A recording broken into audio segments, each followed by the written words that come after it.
Hablaremos esta noche del juramento en Grecia. Los antiguos griegos le atribuían al juramento una fuerza incomparable, capaz de obligar tanto a los dioses como a los hombres a llevar a cabo su cumplimiento. Como sabemos, el juramento estaba compuesto por dos elementos.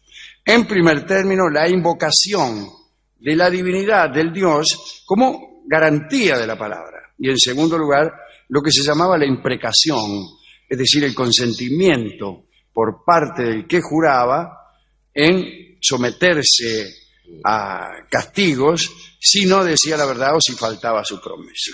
Hay que decir que en Grecia, y particularmente en sus mitos, los castigos por un juramento incumplido eran terribles. Bueno, nadie podía desempeñar un empleo, ni ser soldado, ni gozar de los derechos de ciudadanía, sin someterse a la formalidad del juramento. En los asuntos criminales, por ejemplo, los sospechosos juraban con las manos extendidas sobre las entrañas de las víctimas y así aseveraban sus afirmaciones. Cuando un ateniense cumplía 20 años y tenía todos los derechos de ciudadanía, debía jurar fidelidad al Estado. El juramento de los ciudadanos de Atenas decía así. Ahí tiene el documento. Tiene documentos de aquella época. No deshonraré la profesión de las armas y no me ampararé jamás en una fuga vergonzosa. Combatiré hasta exhalar el último aliento por los intereses del Estado, unido a los demás y solo si es preciso. Extraordinario. Muy bien. Entre los juramentos extraños, citemos el de Pitágoras, que juraba por el número 4, en el que veía el símbolo de la divinidad. Sus discípulos juraban por su maestro, y Sócrates, por ejemplo, lo hacía por el amor y la amistad. Muy bien. En los poemas homéricos se inmolaban víctimas y se hacían libaciones para solemnizar el juramento. Mientras, por ejemplo, el sacerdote hundía el cuchillo en la garganta de un animal, derramaba vino en el suelo y decía: que vuestra sangre y también la sangre de su raza empapen la tierra si lo que juráis es falso. Tenía la voz muy parecida al tipo de 20 años de hace un rato. Bueno, las aguas del río infernal Estige, o de la laguna Estigia, servía a los dioses para pronunciar sus juramentos. Cuando un dios quería comprometerse, Zeus, que era el que velaba por los juramentos, enviaba a Iris a llenar un jarro con agua del Estige y volvía al Olimpo para que fuese testigo del juramento. Yo tengo algo que decir al respecto. No se podía llenar un jarro de agua con el agua del Estige, porque el agua del Estige o de la laguna Estigia tenía la propiedad de romper el recipiente, todos los recipientes que trataran de contenerla, excepto los cascos de los caballos. Cortaban el vaso. Claro, los cascos de los caballos los convertían en vasos y de esa manera tomaban el agua del río Estige y la utilizaban para los juramentos. No como dice aquí. Bueno, si luego, esto es para el juramento de los dioses, sí, claro, no de cualquiera, de los dioses. Si el dios cometía perjurio, lo esperaba un castigo terrible también a él. Permanecía un año entero privado de la respiración. Pero claro, usted se moriría, pero el dios era inmortal. Claro, ¿para qué son dioses? Pero igual quería respirar. Vio como es uno. Sí. Y no llegaban, por ejemplo, a sus labios el néctar y la ambrosía, que eran respectivamente el escabio y el morfe el alimento de los dioses, territorios olímpicos. Durante 9 años, además, quedaba al margen de la asamblea de los dioses, no podía participar en los consejos, ni tampoco en los festines. Solo al cabo de 10 años recuperaba sus prerrogativas. Así que mirá vos. Veamos algunos episodios de los mitos que muestran la rigidez de estos juramentos y el indefectible castigo a quien los olvidaba. Nombremos a los pálicos, dioses gemelos, oriundos de Sicilia, hijos de Zeus, Italia. Su culto se situaba cerca del lago de Naftia. Se decía que las aves que volaban sobre ese lago morían enseguida y que las personas que se acercaban imprudentemente a él morían a los 3 días. Ante el lugar de culto de los pálicos, los sicilianos formulaban sus juramentos. Y eran juramentos escritos en unas tablitas y tiraban al lago las tablitas. Si la tablita flotaba, el juramento era verdadero. Si se sumergía, había perjurio. No importa lo que hiciera después el siciliano. Ajá, claro. ¿Me entiendes? Sí. Te amaré siempre. Lo escribo. Tiro la tablita. ¿La tablita se va al fondo? Chao. Ya, no habías cumplido. ¿Cómo no que no cumplí si se lo dije recién y todavía la amo? No importa. Eso es un método. Eso es un método. Aquellos que invocaban en falso quedaban ciegos. Ajá. O sea, ¿cuál era la causa de la ceguera? La falsa invocación. Claro. Le contaré lo que le pasó a Contio. A Contio, un muchacho de una gran belleza que vivía en la isla de Ceos. Un día, Acontio fue a las fiestas de Delos y vio a una doncella acompañada por una nodriza que había ido a venerar a los dioses de Delos. La muchacha era tan hermosa que Acontio se enamoró de ella inmediatamente. Se llamaba Sídipe, la chica. Era noble. Y Acontio nació hasta el templo de Artemis y tomó un fruto, un membrillo para ser más preciso. Creo que se parece a una manzana. Sí. Y con la punta de su cuchillo escribió en el membrillo lo siguiente: juro por el templo de Artemis que me casaré con Acontio.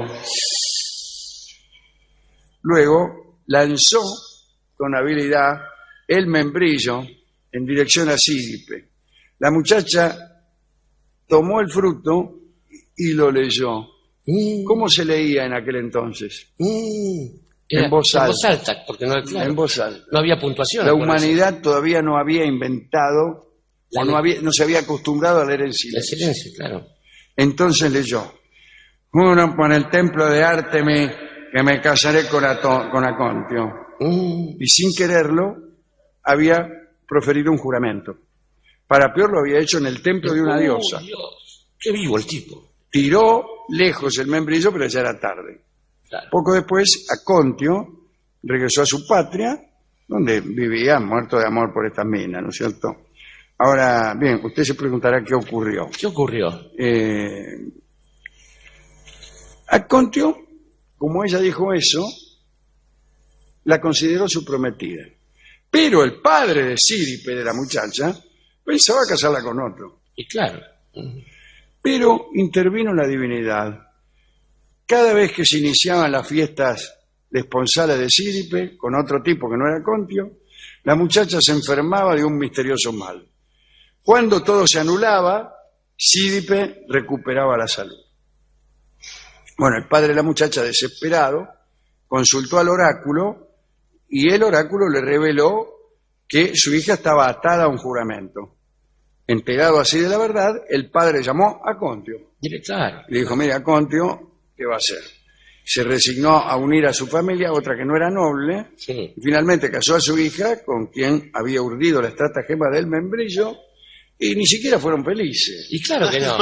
Y aquí termina la historia. Es buenísima la historia esta. La historia es buenísima, además termina donde queríamos que terminara. Claro, sí, ¿no? ¿Qué pasó? Nada de que intervengan escarmentando al tipo, no. Y se revela que el símbolo vale más que la cosa. La cosa, muy claro. En las dos últimas historias, la tablita La tablita es la clave. del lago Claro. de Sicilia.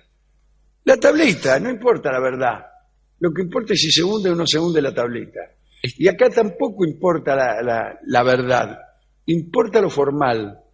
Lo formal es las palabras que vos decís dentro de un templo. Claro. Ese es un juramento. No importa si te lo hicieron decir engañado. Vale más el símbolo que la cosa. Que la cosa. Extraordinario. Es curioso y bien difícil, digo, esto para entenderlo.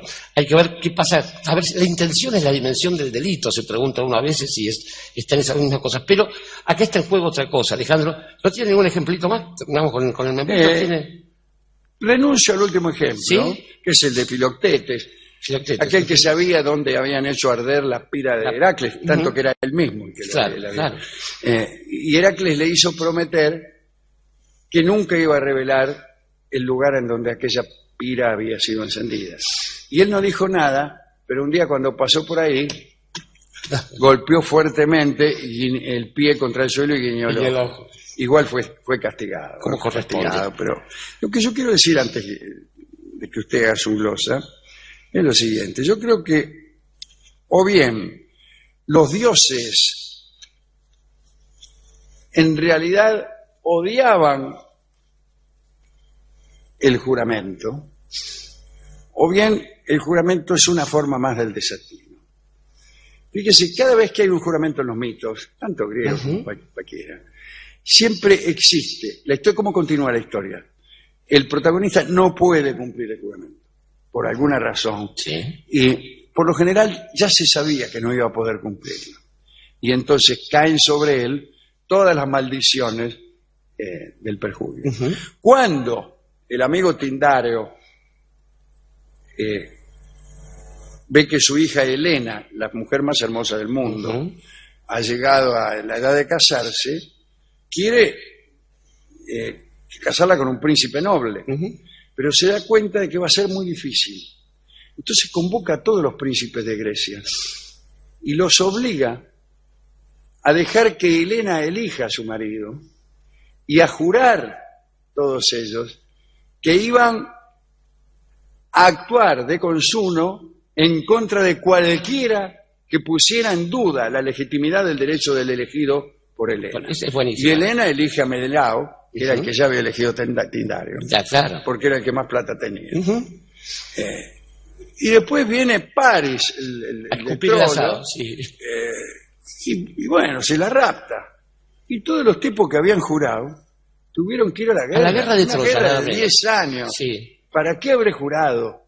Es algo que todos nos hemos dicho alguna vez. A la manera de Agamenón, a quien tan caro le sale el asunto de Menelao. En realidad, en cualquier historia, cada vez que hay un juramento, resulta ser un desafío. Y está bien eso. Estaba pensando, Alejandro, que el tema tiene relación con lo que contaba usted ayer acerca de la importancia del nombre, porque una vez más lo que aparece como característica central, definitoria de lo que es una persona, de lo que es un humano, y digo un humano, no los dioses, es la palabra, aquello que nos funda como especie y lo que nos va a fundar como grupo, como comunidad o como nación, es la palabra. Y hasta ahí está bien.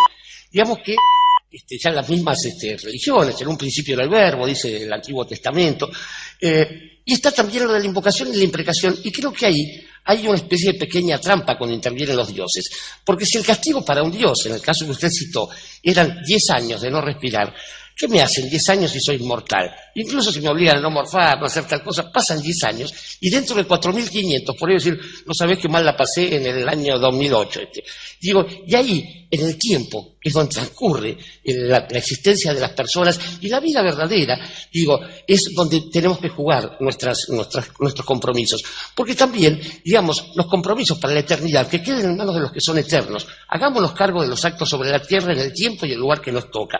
Digo que aquí, en la patria, en la argentinidad, la palabra ha tenido un valor muy fuerte, pero con esa conciencia también.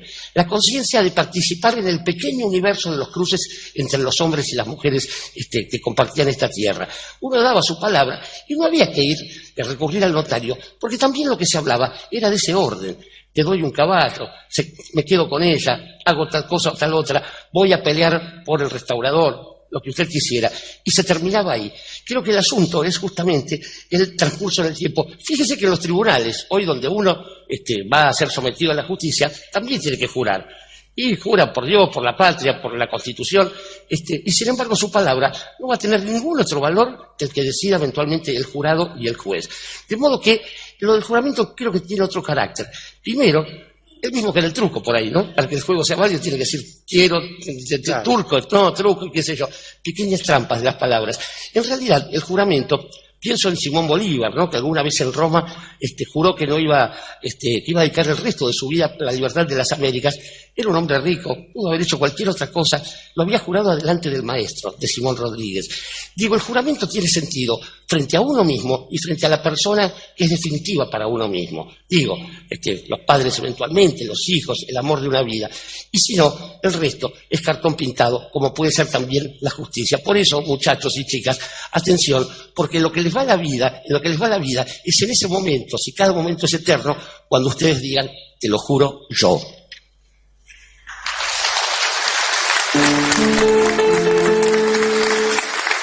Y te lo juro yo, es una canción que va a cantar ahora mismo Manuel Banderas. Es una versión de la película Las cosas del querer. Es más linda que la canónica, ¿no? Es una canción que ha grabado Miguel de Molina, que era un cantante muy superior, pero acá hay una cosa de cámara con el piano que Miguel de Molina no tiene en su versión.